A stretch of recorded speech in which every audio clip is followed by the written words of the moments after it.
We are the painters of our world.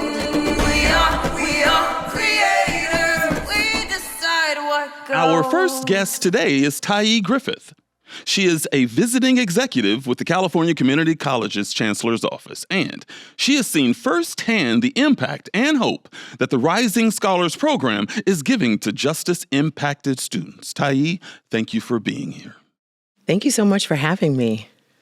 So let's start by you sharing a bit about yourself, where you are from, what your background is, and how you ended up working in higher education.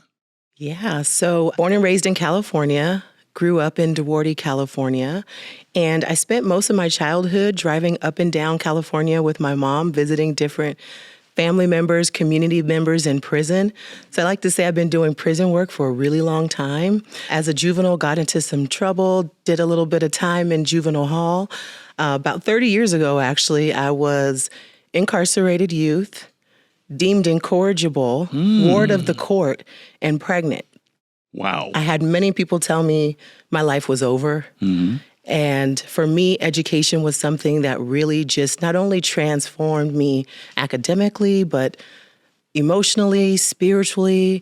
And so as soon as I had the opportunity to really go back into higher ed and give in the way that I received, I was all for it. So I've worked in higher ed now for about 20 years in many capacities. So I've been a classified professional for many years, faculty and administrator.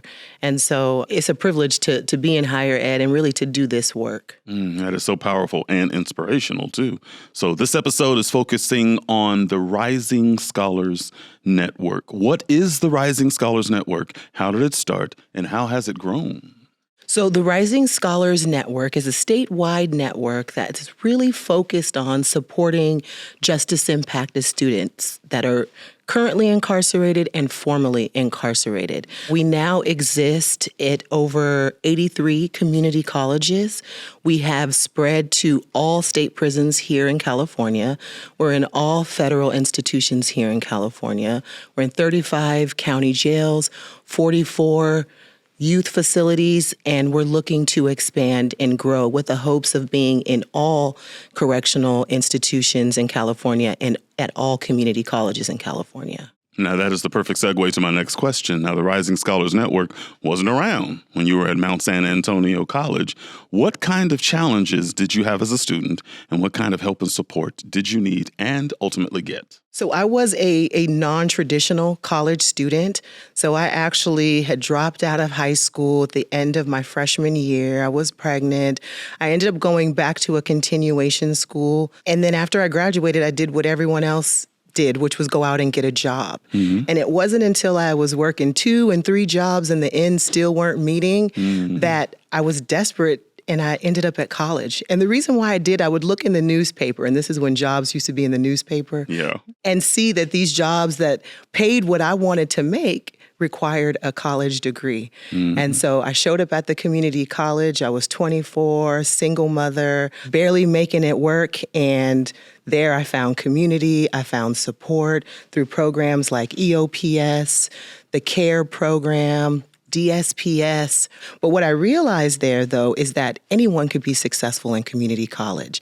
If you utilize the resources that exist at the campus, you can be successful. And that's exactly what I did. Oh, I love that. I love that. So what can someone who enters a Rising Scholars program today expect? Can you talk about what kinds of resources are available to students and what kind of support they get? Yeah, so we have Rising Scholars programs that exist in prisons, and we also have Rising Scholars programs that exist on campus, and they do operate a little differently. For those on-campus programs, students can expect a community of support. They can expect people that have that lived experience, that know exactly what they're going through. They're going to get that individualized counseling from folks who understand what it's like to have a felony conviction in your background, to understand what it may look like if you need to get a license or other types of, just support in looking for a job. So that workforce piece of it. They can find other support like book vouchers, meal vouchers, field trips, and other educational kind of enrichment opportunities.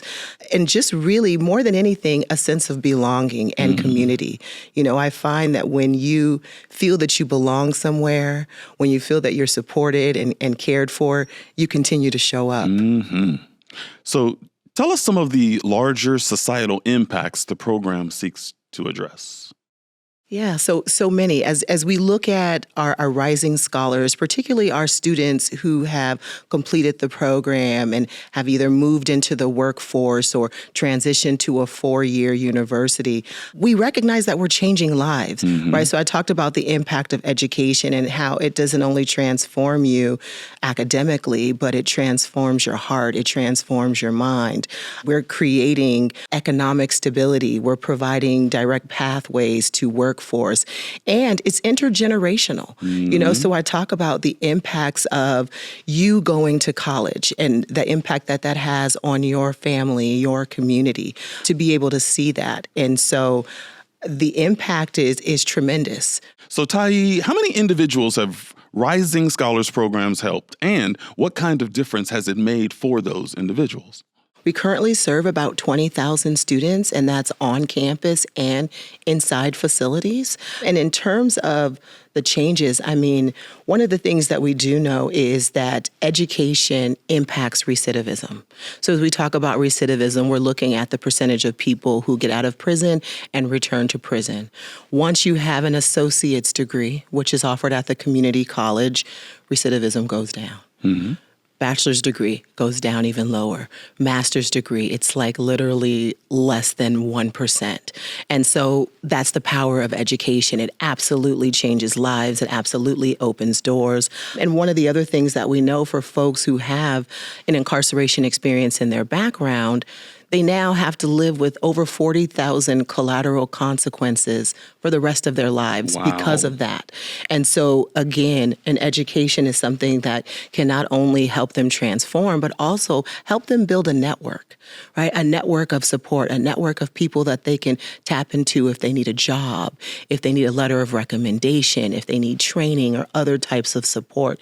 And so it's not only, giving them that hope and that courage and that belief in themselves that they can do something different and be something different. It's also that identity shift, right? Where you shift from being in a prison to now you're in a classroom feeling like a college student within that prison, and the way that begins to shape your identity. Now, 40,000 collateral consequences. I've never heard the term before. What exactly does that mean? Yeah, so there's 40,000 collateral consequences from having an incarceration experience in your background. And these consequences impact education, employment, housing, licensing, right? Because think about it, if you want to get your license in real estate, you may be blocked if you have an incarceration experience in your background. If you want to be a social worker. And so these collateral consequences are lifetime. Regardless if you've done your time and you're off parole, these are things that you still have to experience for the rest of your life. Education can help combat those things. So tell me, if there's someone who is formerly incarcerated and is now on a college campus, take me through the process on how they can get involved with the Rising Scholars program.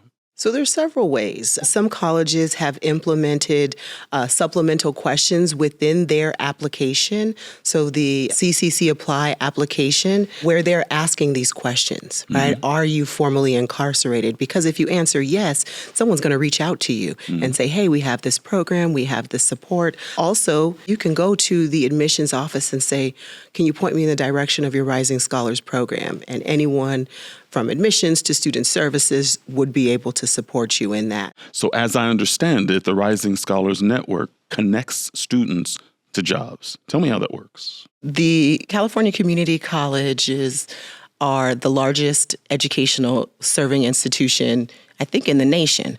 We have over 116 campuses in California, and we serve over 2 million students, very diverse population. And so students through the community college can connect with certificate programs that will lead straight to the workforce. They can complete their general education requirements and transfer to a 4-year university, get a bachelor's degree. There's many things that they can do. But one of the things that we intentionally try to do is we want to connect students with their passion. What are you passionate about, right? Do you want to give back? Do you want to be a teacher? Do you want to work with your hands? And so really it depends on the students, because there's really no one pathway, right? It depends on what you're passionate about. So we want to connect you to those passions. But the great thing about the California Community College system as a whole is that you could be almost anything you want to be there. Now, there's someone watching right now or listening via podcast. There also may be someone who knows someone who may benefit from the Rising Scholars Program who's on the inside. What do they need to know? What do they need to do? And where do they need to go? What can students expect?